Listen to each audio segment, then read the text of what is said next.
Entering the office, I punched the time card. "Work's done for today," said the boss. The moment she said it, I felt warmth on my back.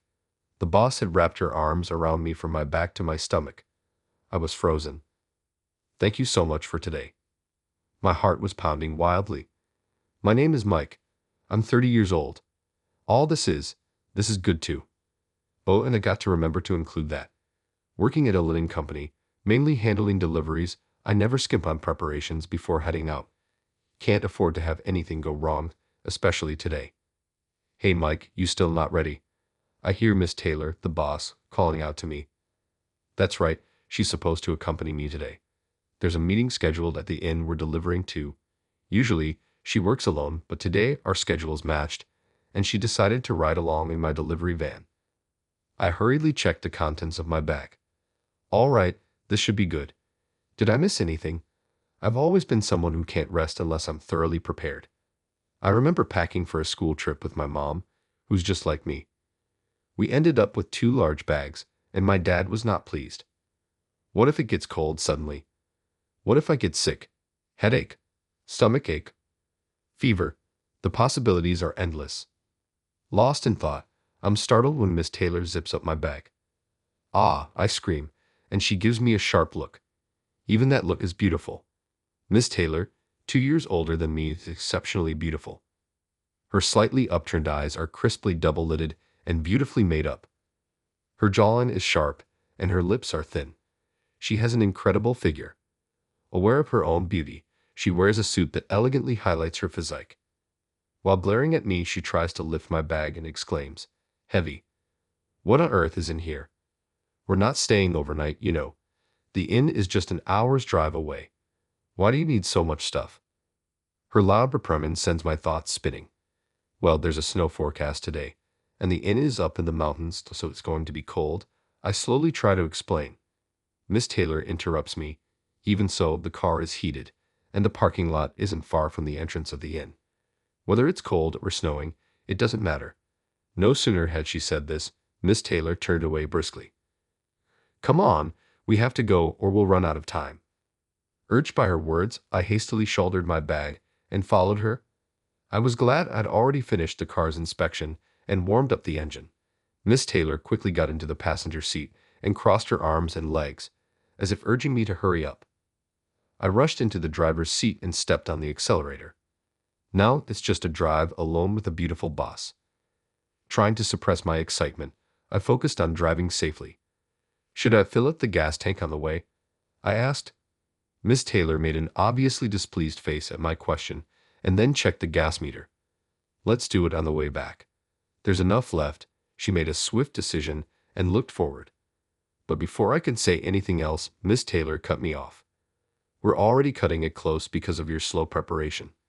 The innkeeper is a busy person, and I don't want to be late." There was nothing I could say to that. Indeed, there was just enough gas left for a round trip. As much as I wanted to play it safe, I didn't want to add to Miss Taylor's anxiety. I nodded and focused on driving. As we drove deeper into the mountains, the houses grew sparse. The inn, nestled deep in the mountains, became popular after being featured on TV. It's known for its secluded spa. Delivering freshly cleaned sheets and covers to the inn and collecting used ones is my job. Usually, I deliver to various inns and hotels, but today it's just this one inn. Since Miss Taylor is accompanying me, the other deliveries are being handled by a different employee. Though Miss Taylor said I could relax at the spa while she's in her meeting, I plan to read in the lobby.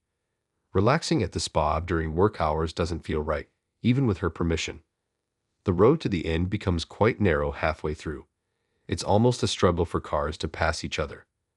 But since the inn is at the end of the road, and the times for checkouts and check-ins are different, we suppliers try to avoid the guests' usual travel times to prevent difficult encounters with other cars. As we reach the single-lane part, the snow starts to get heavier. Consequently, the car in front of us slows down. Miss Taylor is getting anxious about making it on time, but there's no room to overtake the car ahead. I keep a safe distance and follow it quietly. What's going on? But then the car in front comes to a complete stop. It's inevitable. There's a line of cars ahead. Traffic jam here of all places. That's the last thing we expected. We were stuck, Likely the car at the front couldn't move, causing a jam with the cars behind. I contacted the inn to inform them. They weren't aware of the situation and promised to investigate immediately. They understood our delay due to the circumstances and kindly accepted it. I reported back to Miss Taylor with a smile, but she kept her brows furrowed, staring ahead. What a day for this to happen. Today's meeting is crucial for future contracts, including sales pitches for new products Miss Taylor has been keen to launch. It's an important product she's been nurturing, and she passionately wants this long-time client to be the first to use it. I rummaged through my bag and pulled out a thermos. I poured its contents into a paper cup I always keep handy and offered it to Miss Taylor. Let's stay calm. The innkeeper is concerned about us. It's okay, this is herbal tea. Please have some. As I handed her the cup, Miss Taylor's eyes widened in surprise. You have something like this in your bag? I nodded. When I'm driving alone, I sometimes get edgy. Herbal tea calms me down more than coffee, I said with a smile. Miss Taylor laughed. With your build, isn't that a bit too much of a feminine touch? I just scratched my head. Playing rugby since I was young, I'm quite well built, especially with broad shoulders, which can make narrow cars feel cramped for others. Thankfully, today's car is spacious, allowing Miss Taylor to relax and savor the tea. It's good. It seemed to ease her mind a bit. I had hoped we would start moving soon, but there was no progress. This could be quite a serious situation. 30 minutes after stopping, I began to realize the severity of our situation. The snow kept falling heavily. Now I was concerned about the gap and the risk of carbon monoxide poisoning from keeping the engine running. In hindsight, we should have filled up earlier. Miss Taylor seemed to share this thought. Maybe we should turn off the engine for a bit. I wondered how long the gas will last. We should have filled up earlier. Sorry. Seeing her anxious face, I replied with a smile. It's all right. While saying this, I pulled an aluminum sheet, a blanket from my bag, and some hand warmers, surprising Miss Taylor again. For now, please use these, Miss Taylor. I'm going to shovel snow away from the car's exhaust pipe. With that, I stepped out of the car. The cold air bit at my skin. The lack of wind was a relief, but it also meant the snow piled up faster. I began shoveling around the exhaust pipe with a shovel I had loaded in advance. A man from the car behind asked to borrow it. Thinking it would keep me warmer to stay active, I lightly cleared snow around the nearby cars as well. Returning to our car, Miss Taylor looked surprised again. You had a shovel too. Who are you really? I chuckled wryly. Well, I'm just naturally cautious and like to be prepared. Something similar happened to me before. A few years back, I was stuck in a similar situation while out with a friend in their car. My optimistic friend had no emergency supplies, so we relied on my emergency food and blankets. It was quite harsh. Since then, I always keep various items in my car, especially during winter, in case we get stuck in the snow. Miss Taylor sighed. Sorry, Mike. You had your reasons for all the preparation, and here I was rushing you and mocking it. Her voice was muffled as she buried her face in the blanket. No, it's just a coincidence. It's best when nothing happens, but I know I overprepare for just-in-case situations. Sometimes I feel like I'm wasting time. I wanted to lighten her mood, so I rummaged through my bag. This time, my wasted time preparation is helping you, and honestly, that makes me happy, I said as I offered her some chocolate. Miss Taylor looked up, silently taking the chocolate and bringing it to her mouth. She broke a piece off the bar with her thin lips. Miss Taylor sighed again. I'm useless, aren't I? Coming here in light clothing, thinking it wouldn't be cold, and now taking your blanket. In situations like this, I can't do anything. What's wrong with me? I was taken aback. What are you saying? You're young but have successfully taken over the company, and you're great at sales and very efficient. As I continued, Miss Taylor gave a sad smile. You're kind, but see, in times like these, what's the use of being good at work? At work, I'm always tense, not very endearing. Here I am just drinking your herbal tea, wrapped in your blanket, eating chocolate, while you offered me all these things and even shoveled snow from other cars. I feel the difference in our human capabilities. I feel so useless. The time felt endless, and I worried about this unusual dejection from Miss Taylor, so different from her usual self. Then I decided to share a memory I had been hesitant to talk about. Miss Taylor, you're not useless at all. She gave a wry smile. You don't have to cheer me up. But I looked straight at her. I was once helped by you. Her eyes widened in surprise. It was about 5 years ago. I think I was at a stadium to watch a soccer match. The joy of being at the stadium was the food. Hot dogs, pizza, fried chicken, and I always ate hot dogs. It was bitterly cold in the stadium during winter. Wearing a down jacket my father had bought me as an employment gift, I sat in my seat, took a big bite of my hot dog, and then, ah, as I shouted, the hot dog fell onto my stomach. I panicked. I thought about the expensive down jacket my father had given me. I couldn't bear the thought of it being stained. Rummaging through my bag, I pulled out a towel. Just then, a sharp female voice rang out. Wait. Frozen by her cry, I watched as she snatched the towel from my hand and gave me a stern look. Don't rub it with that. You'll make the stain permanent. The woman, stunningly beautiful, was oblivious to my awestruck gaze. She took out a handkerchief and gently wiped off the ketchup and mustard. Then, she dampened the other side of the handkerchief with a little water from her thermos. This is plain hot water. Hot water at a stadium. I thought to myself, she must be a very thoughtful person. You don't scrub stains, you transfer them onto a damp cloth or diso like this. As she said this, she pressed the handkerchief against the stained area. Oh, but now your handkerchief will get dirty, I panicked. But the woman just chuckled. That's what I hoped you'd realize when I wiped off the ketchup and mustard. Her point made me hang my head. Seeing this, she smiled. This handkerchief is just an ordinary one you can find anywhere, but your down jacket is expensive, right? Excuse me for a moment. Saying so, she turned my jacket inside out to check the tag. I thought so. Make sure you take it to the cleaners when you get home. It's a special jacket to you, isn't it? Her smile made my heart flutter. We didn't talk much after that. The game ended in a 0-0 draw, so there weren't many exciting moments, and I spent the break sneaking glances at her, too captivated to focus on the game. Finishing my story, I said, So you see, Miss Taylor, you're not useless. I think you help people without even realizing it, like you naturally spoke to a guy sitting next to you and left a lasting impression. Miss Taylor seemed a bit embarrassed but joked. True, something like that did happen, but I remember you were bigger, spilling into my seat. I was at a loss for words. Back then, I was in an office job that didn't suit me, snacking during work and gobbling down fried foods afterward, using food to cope with stress. I was at my heaviest, and with my rugby player build, I was quite large. Sorry for invading your space, Miss Taylor. I apologized belatedly, and she burst into laughter. But you remembered all this time. Did you recognize me at the job interview? I simply nodded in response, admitting I remembered her from staring at a beautiful, efficient woman dealing with a stain. It felt too embarrassing to say out loud. I was truly shocked during the interview. The face I'd embarrassingly remembered for 5 years suddenly appeared in front of me. Already not great with words, my nervousness made the interview a disaster. I was sure I'd be rejected, so being hired surprised me even more. Curiosity got the better of me, and I decided to ask, Why did you hire me? I was so nervous in front of you. I thought I did terribly. Miss Taylor smiled at my question. You look strong. My face turned as red as a boiled lobster. This job can be quite tough, you know. Even people who are confident in their physical strength find it hard and quit, but you seemed like you could handle it. I wished she hadn't phrased it like some sort of faux compliment. My misunderstanding had my cheeks burning. I looked at the clock. It had been an hour since we were stuck.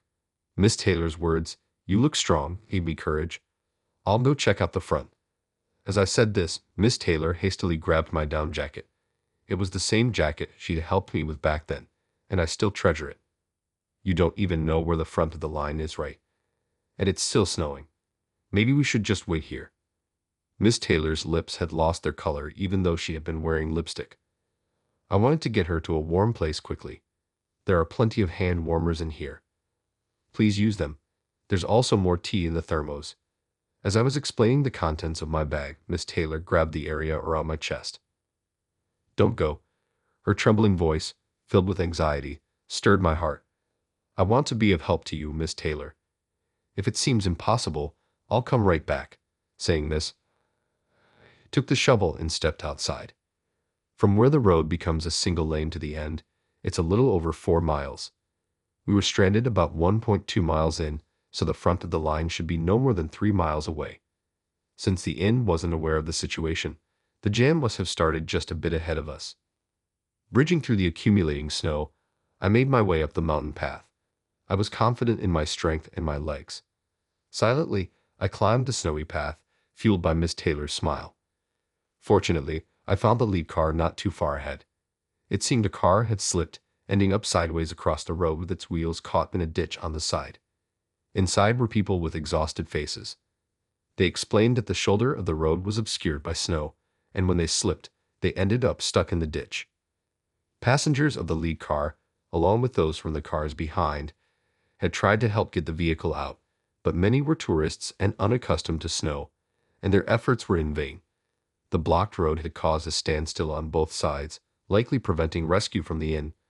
I approached people who looked like they could help.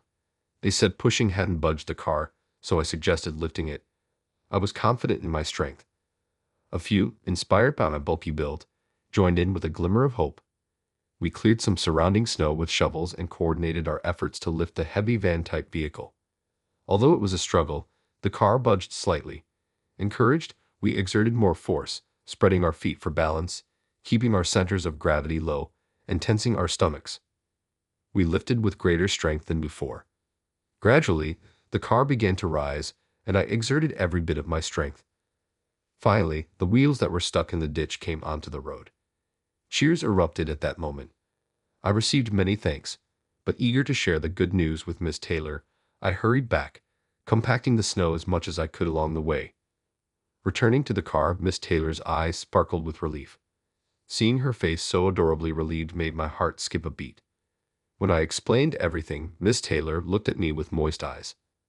"That's incredible," she said, caressing my arm over the down jacket. I blushed with embarrassment. In the car, just the two of us, the silence made my heart pound. Miss Taylor's touch on my arm felt so close, I could hear our breathing. I thought about confessing my feelings, telling her I'd liked her since the day she fixed my jacket, but just then, the car ahead started its engine and began to move. "It's moving?" snapped back to reality by Miss Taylor's happy words.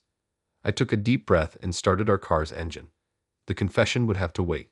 Reminding myself there would be another time, I slowly continued up the mountain road. At the end, many people in the lobby wore relieved expressions. Seeking warmth, the staff had turned up the heating and prepared stoves.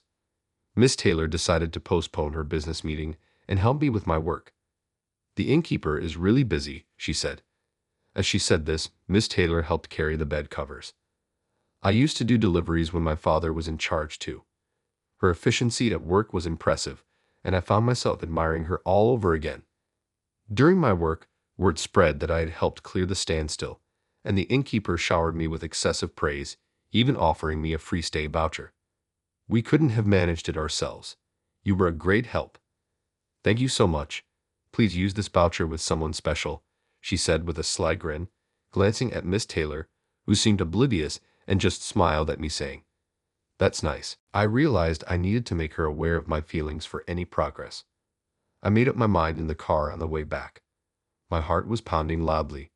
Though I decided to confess, I didn't know how or when to bring it up, my heart just racing in my chest. Finally, I mustered a little courage. Are you hungry? Maybe we could grab a bite to eat." Before I could finish, Miss Taylor cut me off. "We're still on duty. We're at work until we reach the office. You might be hungry, but focus on driving," she said bluntly. My little burst of courage deflated instantly. I had decided to confess today, but now that feeling was gone. The rest of the ride was silent, but we made it back safely. After refueling, entering the office, I punched the time card. "Work's done for today." The moment Miss Taylor said that, I felt a gentle touch on my back. She had wrapped her arm around me from my back to my stomach. I froze. "Thank you so much for today. How about we go for dinner later?" My heart was pounding wildly. I struggled to find words. I felt Miss Taylor's grip tighten. "You're really big. I have to hold on tight or it feels like I'll let go." The down jacket probably made my waist look bigger than it is, but that's not what mattered now. Confused about what this all meant, I felt like my brain might short-circuit. Your hand. Just wanted to calm down for a moment, but when I spoke, Miss Taylor's voice sounded a bit sad, and her grip loosened. Is this bothering you? Startled, I hurriedly grasped both of her hands in mine. Ha! Hearing her surprised voice, I made up my mind. I couldn't see her face, which was probably for the best. I like you, I blurted out. The words echoed in the silent, empty office. Huh. I couldn't see Miss Taylor's expression. I had no idea what emotions were behind her puzzled response, so I let out everything I've been holding back. I'm sorry. Ever since you fixed my down jacket at the stadium, I've been captivated by you. That's why I recognized you right away during the interview. Working with you, seeing how efficiently you handle things, my feelings only grew stronger. Even seeing you look worried when you work late made my heart skip a beat. It hurt that I couldn't do anything for you, but today, did I manage to be of any help to you? After my outpouring, a brief silence fell. Yes, you really helped, and you were very reliable. Miss Taylor's sweet voice came from behind me, but her words made me shudder slightly. Next time, take me with you. I'll make sure I'm properly dressed for the cold. I let go of her hands and stepped away from her. Then I turned to face her. Does that mean? Before I could finish my stupid voice question, Miss Taylor pursed her lips. I didn't like waiting alone. It seems waiting is just not in my nature. With that, she stood on her tiptoes and kissed my cheek. I embraced her slender frame with all my strength. A year has passed since then. Today, we're getting married. Emily, all prepared, appeared in front of me dressed in a pure white gown. She looked like a goddess. Months after the snowball incident, we used a free stay voucher at the inn. When the innkeeper saw us arm in arm in the lobby, she greeted us with a beaming smile. It blossomed into something beautiful, she whispered with a knowing look. She had a knack for observing people and quickly realized I had feelings for Emily. Embarrassed by her comment, she whispered something else in my ear. Emily looked at me lovingly that day. This revelation initially made me anxious. What if our relationship was just a product of the suspension bridge effect? Once the excitement faded, would Emily question her feelings for me? With these fears, I continued our relationship, feeling like I was walking a tightrope. Nervously, I proposed. Emily accepted joyfully, but I confessed my fears, feeling guilty. She laughed it off. Is that what you were thinking? Silly. Maybe it's my fault for not saying this earlier. She pursed her lips, a habit when she had something difficult to say. I've always liked strong men. During the interview, I thought you were handsome, she said. Her words made me feel like I was burning up with embarrassment. Of course, I hired you because I thought you'd be good at the job, but I admired your dedication at work too. You're a bit too serious, getting everything prepared, which worried me since I'm impatient. She took my hand. But with you, I feel like I can slow down in life. I love the peacefulness I feel when I'm with you. So please make me your wife. This washed away all my worries, and today I approach our wedding feeling serene. The burden of running the company had been heavy on Emily. Her father's sudden passing left her with no time to grieve as she took on the responsibilities. I want to be there to ease her burden. Looking up at the clear sky visible from the chapel, I vowed to make Emily